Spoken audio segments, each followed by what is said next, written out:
हरे कृष्णा। आप सभी को पुरुषोत्तम मास की बहुत सारी शुभकामनाएं। तो इस मंथ में बहुत सारे बेनिफिट्स रहते हैं क्योंकि इसका नाम है अधिक मास। तो इसको बहुत लोग अलग अलग नामों से हम पहचानते हैं। जैसे कोई अधिक मास बोलता है, कोई इसको पुरुषोत्तम मास बोलता है, कोई इसको मल मास बोलता है। तो अधिक मास का बहुत ही हमारे जीवन में आना मतलब हम बहुत ही भाग्यशाली लोग हैं। तो स्पेशली चातुर्मास आ रहा है, चातुर्मास चल रहा है और उसमें स्पेशली हमें पुरुषोत्तम मास आ रहा है। तो कितना सारा बेनिफिट है, जस्ट इमेजिन। तो अभी श्रावण मास चल रहा है तो उसके साथ साथ पुरुषोत्तम मास भी चल रहा है। तो ठीक है, तो हम बहुत ही इसका महत्व रहता है। जैसे हम कोई कार्य करते हैं भगवान के लिए, केवलम हरितोषणम, तो इसका बहुत ही महत्व रहता है। जैसे हम कार्तिक मंथ में हम भगवान को एक दिया लैम्प ऑफर करते हैं तो उसका 1000 गुना हमें पुण्य फल प्राप्त होता है। तो वैसे ही हम कोई अधिक मास में हम जो भी कोई कार्य करें उसको अधिक हो जाता है। तो इसका नाम ही क्या है, अधिक मास। तो हम ऐसा हमारा रूल एक बना सकते हैं। जैसे हम एक रूल बना सकते हैं कि मैं डेली भगवान को दिया ऑफर करूंगा। कोई ऐसा रूल बना सकता है मैं डेली भगवान को तुलसी का पत्र ऑफर करूंगा, डेली मैं भगवान को फूल ऑफर करूंगा, डेली मैं भगवान का सेवा करूंगा। तो ऐसा मतलब हम कोई भी रूल्स रेगुलेशन बना सकते हैं इस मंथ में। और स्पेशली एक रूल्स ऐसा भी बना सकते हैं कि हमें वो चीज बहुत ही अत्यंत प्रिय है पर हम वो भगवान के लिए अर्पण कर सकते हैं। जैसे हम वो चीज को हम छोड़ सकते हैं। जैसे हमें राइस बहुत पसंद है, हम इस मंथ में पूरा राइस छोड़ सकते हैं क्योंकि हमें भगवान की सेवा के लिए, हमें भगवान के लिए छोड़ना है। मतलब हमारे नहीं कि वो जो पसंद है और ऐसा करना है, वो मतलब उसका नहीं ध्यान करना है, उसमें भगवान का ध्यान करना है, इसलिए हमें वो चीज़ छोड़नी है। तो बहुत ही इसका महत्व रहता है अधिक मास में। बहुत ही मतलब ये जो है जैसे चातुर्मास में अधिक मास आना, ये जो है 19 साल के बाद ऐसा हमें अवसर प्राप्त हुआ है। तो हमें इसको नहीं छोड़ना है और बहुत ही ज़्यादा हमें इसका बेनिफिट लेना है।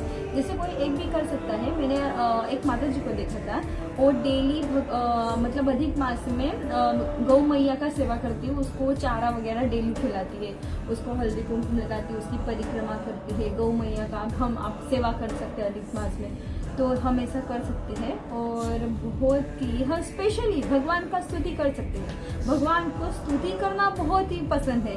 जैसे इस मंथ में चौराष्टकम गाते हैं। चौराष्टकम में बहुत ही भगवान का स्तुति किया गया है।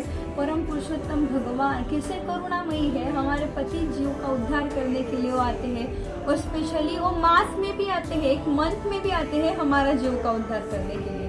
ये अधिक मास रहता है और 3 सालों के बाद आता है। जैसे भगवान श्री कृष्ण भगवद गीता में कहते हैं मैं सर्व मासों में से श्रेष्ठ मास हूँ, पुरुषोत्तम मास। पुरुषोत्तम मास के रूप में हमारे आते हैं और हम उनका संग लेने के लिए हमारी कितनी आतुरता होनी चाहिए। और स्पेशली भगवान श्री कृष्ण आ रहे हैं उनका स्वागत के लिए और वो आए हैं तो हम उनको कैसे संतुष्ट कर सकते हैं, तो हमारा ऐसा भाव होना चाहिए। तो इस मास को ना जाने दे और स्पेशली चातुर्मास और अधिक मास आया है तो इसका मौका ना छोड़े और भगवान श्री कृष्ण की कृपा प्राप्त करने के लिए इस कलयुग में, इतना पतित पावन कलयुग, इतना हमें भगवान श्री कृष्ण ऐसे अलग अलग रूपों में संग दे रहे, तो इसका अवसर ना छोड़े। और हम जितना हरे कृष्ण महामंत्र का चैंटिंग करें तो ज्यादा से ज्यादा उसको बढ़ाए और टाइम निकाल कर हरे कृष्ण महामंत्र का जप करें ज्यादा से ज्यादा। और इस मंथ में भगवान का स्तुति करें और भगवान श्री कृष्ण को प्रसन्न करें। और स्पेशली चातुर्मास में भी हम ये जो रूल्स है आप कर सकते हैं डेली 4 मंथ आप कोई ना खाए। और स्पेशली ऐसा रूल तो रहता है तो हम ऐसे 4 चीजें ऑलरेडी हम फॉलो करना है हमें। जैसे कि चातुर्मास में एक ऐसा नियम है, जैसे फर्स्ट मंथ आता है श्रावण, तो श्रावण मास में हम ग्रीन वेजिटेबल नहीं खाते हैं। सेकेंड मंथ आता है हमारा भाद्रपद, हम उसमें दही का त्याग करते हैं, हम सेकेंड मंथ में दही नहीं खाते हैं। तो थर्ड आता है अश्विन, अश्विन के टाइम हम दूध का त्याग करते हैं, तो दूध हम उस दिन उस मंथ में नहीं खाते हैं। 4 मंथ आता है जो कि स्पेशली कार्तिक मंथ, तो कार्तिक मंथ में हम उलट की दाल है वो नहीं खाते हैं, तो हम ऐसे हमें रूल्स रेगुलेशन फॉलो करने हैं। और साइंटिफिक हम ऐसा भी रीजन है कि वो जो रहता है वो क्लाइमेट की वजह से हमें हमारे शरीर को वो जो चीजें है वो हमें सूट नहीं करती, तो हमें नहीं खाना चाहिए। और ऐसा हमें शास्त्र में बताया गया है, हम शास्त्र फॉलो करते हैं। तो हम ऐसे रूल्स रेगुलेशन फॉलो कर और भगवान श्री कृष्ण को प्रसन्न कर इस कलयुग में हम ज्यादा से ज्यादा हरि नाम लेकर हमें हमारा जीवन सार्थक करना है और भगवान श्री कृष्ण के शरण जाना है। तो ये मौका ना जाने दे, स्पेशली जो अधिक मास है और चातुर्मास में भगवान श्री कृष्ण को प्रसन्न करने के लिए सभी चीजों का त्याग करें और भगवान श्री कृष्ण के परम पवित्र हरि नाम का ज्यादा से ज्यादा महामंत्र का जप करें।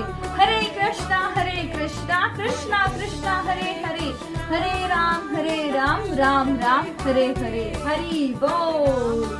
आपको आप सभी को अधिक मास की बहुत बहुत शुभकामनाएं। हरे कृष्णा।